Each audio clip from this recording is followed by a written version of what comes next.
उधर दिल्ली में राज फिर चेंज हो गया, दिल्ली में आ गया अलाउद्दीन खिलजी। कौन आ गया? 1303 में अलाउद्दीन खिलजी काम पर हमला कर देता है। चित्तौड़ बड़ा अटैक हुआ था, उसके बाद में व्यवस्था में खूब सारे चेंज आए थे। तो फिर हम पढ़ेंगे कि अटैक हुआ ही क्यों था। आप पढ़ते हो कि अलाउद्दीन की दो इच्छाएं थी। एक इच्छा थी कि मैं पूरी दुनिया जीत लूं, एक इच्छा थी नया धर्म शुरू कर दूं।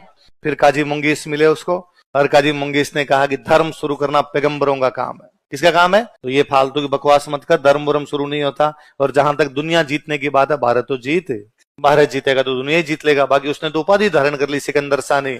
सानी का मतलब दूसरा, सानी का मतलब क्या होता है?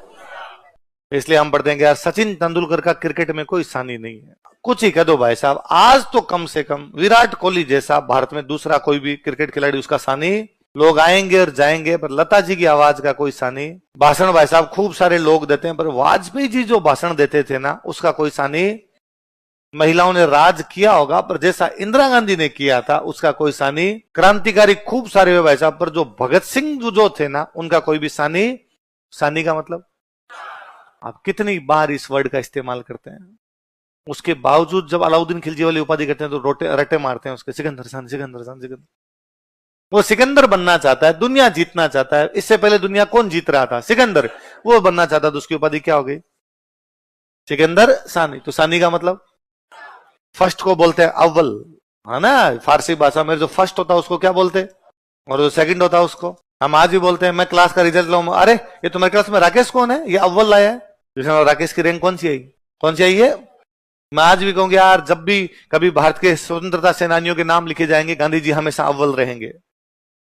मैं बात क्या कर रहा हूं उनकी, फर्स्ट। तो अव्वल मतलब फर्स्ट, और सानी मतलब क्या आ गया? अलाउद्दीन खिलजी जब पूरी दुनिया ही जीतना चाहता है, दुनिया जीतना चाहता है तो भारत जीतना पड़ेगा, भारत जीतना पड़ेगा। दिल्ली के सबसे नजदीक राजस्थान है, तो राजस्थान जीतना पड़ेगा। और आपने तो पढ़ा है, अलाउद्दीन खिलजी सल्तनत का पहला राजा है जो साउथ इंडिया पर अटैक कर गया, है ना? क्या देवगिरी नीचे सब तक पहुंचा? देवगिरी तो ऊपर ही पड़ा भाई साहब, भाई नहीं। वो नीचे पांड्य, प्रताप रुद्र देवर कहां थे? मलिक काफूर नीचे तक एकदम वारंगल तक, वहां तक हमले करके गया था सब जगह। तो जो साउथ, जबकि साउथ इंडिया जाना संभव नहीं था। विंध्याचल पड़ती है भाई साहब बीच में, विंध्याचल क्रॉस नहीं होती थी। साउथ अलग था, नॉर्थ अलग था, लेकिन वो साउथ क्रॉस कर गया तो राजस्थान तो आएगा। और राजस्थान में बड़ा राज्य चित्तौड़ है, तो कहां पर आएगा? चित्तौड़। क्योंकि वो दुनिया जीतना चाहता है, दुनिया के लिए भारत जीतेगा, भारत के लिए राजस्थान जीतेगा, राजस्थान के लिए चित्तौड़। उसने कहां पर हमला किया है? चित्तौड़। अभी मैंने बताया कि चित्तौड़ जो है बहुत ऊंची जगह है ना, इसलिए जल्दी से चित्तौड़ पर कोई भी अटैक संभव नहीं था। तो जिसके पास चित्तौड़ होगा वो हमेशा क्या रहेगा? शक्तिशाली। अलाउद्दीन को भी लगता है कि मैं शक्तिशाली होऊंगा तो मेरे पास क्या होना चाहिए? चित्तौड़। दूसरा, अलाउद्दीन के टाइम में मंगोलों के अटैक हो रहे थे। किसके अटैक हो रहे हैं? अलाउद्दीन की पार नहीं पड़ रही है मंगोलों के खिलाफ। मंगोल दिल्ली के नजदीक तक आके जा रहे हैं। इवन अलाउद्दीन का एक सेनापति मंगोलों के खिलाफ लड़ता मारा गया, जफर खान। और अलाउद्दीन ने एक बार तो दिल्ली घेर ली थी, उसने जैसे तैसे राम राम करके दिल्ली बचाई है। तो उसको लगता था कल को खुदा ना खास्ता मंगोल दिल्ली पर कब्जा कर गए तो मेरे पास ऐसी जगह तो होनी चाहिए जहां पे जाके जान बचा सकूं। तो वो जगह कौन सी हो सकती थी?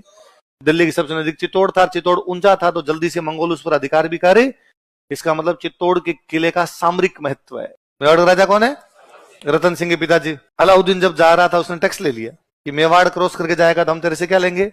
टैक्स लेंगे। अब अलाउद्दीन एक बार तो टैक्स देके चला गया, पर उसने कहा मैं देगा बदला लूंगा, बाद का बाद देखेंगे, टैक्स दे रहे वरना गुजरात नहीं जाने देंगे। दे गया वो टैक्स देके वापस चला गया। पर उसके लिए अब नाक का सवाल बन गया था, क्योंकि अब वो यदि मेवाड़ पर हमला नहीं करता है तो फिर लोग डरेंगे कैसे? राज डर से चलता है। राज किससे चलता है? डर जिस दिन समाप्त हो जाता है ना, पुलिस वाला भैया एक खड़े रहते हैं, फिर भी हम लाल बत्ती क्रॉस नहीं कर पाते। इसका मतलब ये नहीं पुलिस वाले भैया बहुत शक्तिशाली है, डर है राज का। हमें लगता है यदि क्रॉस कर दिया ना तो ये अकेला ही अपने को पकड़ के थाने ले जाएगा और अपने कुछ ही नहीं कर पाएंगे और पुलिस भयंकर पीट देगी। शासन डर से चलता है, न कि उस एक पुलिस वाले हाथ में डंडा है उसके, केवल एक आदमी जाके कोई लड़ ले सीधा सीधा। पर हमें को पता ना वैसा राज से लड़ाई नहीं, राज बहुत खतरनाक चीज होती है।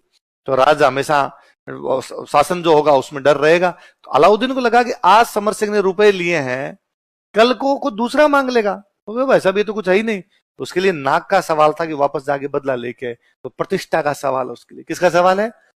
कि उसे समर सिंह ने क्या ले लिया था? टैक्स। तो वो अपनी इज्जत बचाना चाहता है भाई साहब, वरना उसके मंत्री नहीं मानेंगे उसकी बात। अपने यहाँ पे हुआ करता था कि भाई जब भी दुश्मन की सेना बहुत ज्यादा हो और अपनी सेना कम हो तो बाद में युद्ध का अपने तरीका था। भाई युद्ध दो प्रकार से हो सकते हैं, एक तो मैदान में जाके लड़ो, आपकी सेना और दुश्मन की सेना बराबर है, तब तो कहां पे जाके लड़ लो, मैदान में। आपके पास 10,000 है, अगले के पास 10,000 है, अगले के पास 15 भी है, 18 भी है, तो मैदान में आमने सामने लड़ लिया करते। पर आपके पास है 10,000, दुश्मन के पास है 1,00,000, तो पता था कि मैदान में लड़ने का कोई भी फायदा नहीं। फिर किले में बैठ के लड़ो। आप किले के ऊपर हो, दुश्मन नीचे बैठा है, ऊपर से पत्थर भी मारोगे तो भी नीचे वाला मरेगा। अपने सारे किले बहुत ऊपर बनाए हुए थे, तो किला बंद करते, किले के अंदर बैठ जाते, वहां से ऊपर से अटैक किया करते।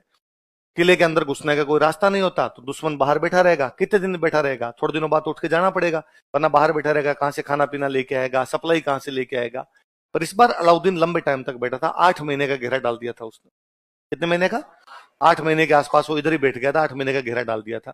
8 महीने का जब उसने बाहर घेरा डाला, तो किले के अंदर भी जब सारी पब्लिक किले के अंदर बैठी है, तो अंदर का तो खाना पीना बंद होगा। बाहर वाले तो फिर भी मंगा सकते हैं, अंदर वाले कहां से मंगाएंगे, उनके तो चारों तरफ आपने एकदम घेराबंदी कर रखी है, तो अंदर का खाना और पीना समाप्त हो जाता है। ऐसी स्थिति में कि अब खाना पीना समाप्त हो गया, अब आपके पास दो तरीके हैं। एक तरीका तो है कि भूख से मर जाओ, दूसरा तरीका है आप संधि कर लो, तीसरा तरीका है आपको कि ना तो हम भूख से मरेंगे, ना हम संधि करेंगे, हम लड़ाई करेंगे, लड़ते हुए मर जाएंगे, लेकिन संधि तो कम से कम करेंगे। और लड़ाई करने जाओगे तब तो पक्के ही मरोगे। तुम तो 10,000 हो, बाहर वाले कितने बैठे हैं, 1,00,000। तो वो जो लड़ाइयां होती जिनमें फिक्स था कि भाई हम जीत तो इनके अंदर पाएंगे नहीं, पर लड़ाई ऐसी की जाए कि दुश्मन को ज्यादा से ज्यादा नुकसान पहुंचा जाए, कि हम तो 10 मरेंगे लेकिन सामने वालों के 30 लेके मरे, इनको नुकसान पहुंचाया जाए। और व्यक्ति को जब ये पता चल जाता ना वो मरेगा, उस समय कोई भी बंदा लड़ाई करेगा ना, इसी प्रकार की लड़ाई करेगा। मैं बताऊं, आप अकेले हो और सामने यदि आपके 5 आ जाए और आपको पता चल जाए आप पक्के पक्के मरोगे, आपके दिमाग का पहला थॉट ये आएगा कि इनके 2-3 लेके मरूं। आप लगता है मेरे पास हथियार नहीं, आप लगता है मैं बटके भर के खा जाऊं, पर खाऊं 2-3, इनको नुकसान पहुंचा जाऊं, होगा। आम आदमी का प्रोसेस भी दिमाग इसी प्रकार से करेगा एकदम। उस वो जो लड़ाइयां हुआ करती है अपने, उन लड़ाइयों को बोलते साका। इसका मतलब सारे के सारे लड़ने के लिए बाहर जाएंगे और दुश्मन को अधिक से अधिक नुकसान पहुंचाते हुए लड़ते हुए मारे जाएंगे। अधिक से अधिक कितना हो सकता है, 10,000 हो, कितने मार दोगे, 20 मार दोगे, 30 मार दोगे, 40 मार दोगे, तो भी अगले के पास तो लाख है, तो अगले के 60,000 तो बच गए, तो वो 60,000 बच जाएंगे तो तुम्हारे किले पे कब्जा करेंगे। और ये जो बाहर से आक्रमणकारी आए थे, मध्यकाल में जो आक्रमणकारी आए थे, इनकी सबसे बड़ी समस्या ये थी कि जैसे ही कहीं पर कब्जा करते, महिलाओं बच्चों को उठा के ले जाते। इससे पहले हमारी ये समस्या नहीं थी। इससे पहले यह था, एक राजा ने युद्ध लड़ा, दूसरे राजा से युद्ध लड़ा, क्या हो सकता है, या तो दूसरे राजा को उसने मार दिया, या दूसरा राजा मरा तो लेकिन लेकिन वो हार गया। अब यदि दूसरा राजा हार गया तो भी जीतने वाले राजा ने उसको कहा लखड़ाओ, कोई बात नहीं, सामान समेट यहां से निकल, अब ये किला मेरा है। यदि वो राजा लड़ता हुआ मारा गया तो भी उसने जाके उसके परिवार को कहा 2 दिन का टाइम है, सामान समेट के जहां जाना वहां चले जाओ, किला मेरा है। महिलाओं बच्चों के साथ किसी प्रकार के दुर्व्यवहार नहीं किए गए, मिसबिहेव बहुत रेयर एग्जाम्पल मिलेंगे आपको। अब वालों का मुख्य लक्ष्य ये था कि जैसे ही कहीं पर कब्जा किया जाए सबसे पहले महिलाएं उठा ली जाए। अब ये था कि वो 60,000 आएंगे तो महिलाओं को उठाएंगे, इसलिए मध्य काल में अपने एक नया तरीका आया कि जब पता ही चल गया कि पुरुष सारे लड़ने के लिए बाहर जाएंगे और लड़ते हुए मारे जाएंगे, दुश्मन आएगा और महिलाओं को उठा के लेके जाएगा, इसलिए महिलाएं जोहर कर लिया करती। क्या कर लेती, तो महिलाओं का यह था कि कोई दूसरा हमारे आके हाथ भी टच करे, इससे अच्छा जब पूरा परिवार मर ही रहा है, फिर हमारी भी मृत्यु हो जाए तो कोई भी बड़ी बात है नहीं। और जीवन का मतलब भी होता है गरिमा युक्त जीवन। जीवन का मतलब क्या होता है, लाइफ विद ऑनर। लाइफ यदि ऑनर ही नहीं है, उसमें प्राइड ही नहीं है, उसमें गरिमा ही नहीं है किसी प्रकार की, तो उस जीवन का भी कोई मतलब है। तो उन महिलाओं को लगता है यार दूसरा पुरुष को टच भी कैसे कर सकता है, तो वो महिलाएं सारी अग्नि में जल जाया करती। उसको क्या बोला करते, सारे पुरुष केसरिए कपड़े पहन के जाते, कैसे कपड़े पहन के, और बाहर जाके लड़ते। और अब उनका एकमात्र ऑब्जेक्टिव हुआ करता था कि दुश्मन को अधिक से अधिक क्या पहुंचाना है, नुकसान। तो महिलाएं क्या करती, जोहर, पुरुष क्या करते, केसरिया। इसको मिला के क्या बोलते, क्या बोलते, साका। तो अपने यहाँ मेवाड़ में 1303 में पहला साका हुआ, 1303 में। अब उसको भी बड़ा नुकसान हुआ था यार, 10,000 लोग बाहर जाके यदि किसी के 40,000 मार दे तो आदमी तो खार खाया हुआ है। 8 महीने से बैठा था तो उसको भी खूब सारी दिक्कतें उठानी पड़ी। अंदर आया, उसको लगा कोई बात नहीं, इतनी नुकसानी उठाने के बाद में भी अंदर जाके किले पे कब्जा करेंगे और इसके परिवार को उठा के लेके चले जाएंगे। लेकिन अंदर आने के बाद देखा कि परिवार तो ही नहीं, सारे के सारे वो तो राख ही राख पड़ी है। तब खिसियानी बिल्ली खंबा नोचे, कुछ ना कुछ तो करे। तो सामान्य पब्लिक, सामान्य जनता, खेती करने वाले लोग, मजदूरी करने वाले लोग, जिनका युद्ध से कोई लेना देना, जिनका राजा के परिवार से कोई लेना देना, सामान्य प्रजा थी। अपने यहाँ युद्धों के टाइम में प्रजा को भी किले के अंदर शिफ्ट कर लिया करते कि भाई प्रजा को बाहर नुकसान पहुंचाएंगे, वरना वरना इनको अंदर शिफ्ट कर लो। वो अंदर निरीह पब्लिक, असहाय लाचार लोग बैठे थे। अलाउद्दीन ने सबको काट दिया, 30,000 लोग काटे थे उसने। 1311 आ गया। इधर खिजर खान चित्तौड़ में बैठा बैठा परेशान हो गया, तो खिजर खान ने अलाउद्दीन को मैसेज किया कि पिताजी मैं चित्तौड़ खूब साल रह लिया, अब मैं दिल्ली आना चाहता हूँ वापस। तो अलाउद्दीन ने कहा ठीक है तुम वापस आ जा। तो चित्तौड़ किसको सौंपा जाए? तो उसको लगा राजस्थान के किसी आदमी को चित्तौड़ दे दिया जाए। तो राजस्थान का आदमी कौन है उसके पास? ये खुद है कहाँ का? जालोर। लेकिन इसको जालोर नहीं देना, क्योंकि जालोर देने के बाद तो आदमी में मातृभूमि के प्रति वो भावना होती है, कल को वो कदे जालोर मेरा, अलाउद्दीन को टैक्स ही नहीं दूंगा। तो उसने कहा तुझे मैं राजस्थान तो भेज रहा हूं, मेरी तरफ से तू क्या संभालेगा? चित्तौड़। तो पहले चित्तौड़ किसको दिया गया? खिजर खान। बाद में चित्तौड़ किसको दे दिया गया? मालदेव सोनगरा। उसकी बड़ी बड़ी मूछें थी इसलिए क्या बोलते हैं? जालोर के कौन से राजा का भाई है? कानड़देव सोनगरा।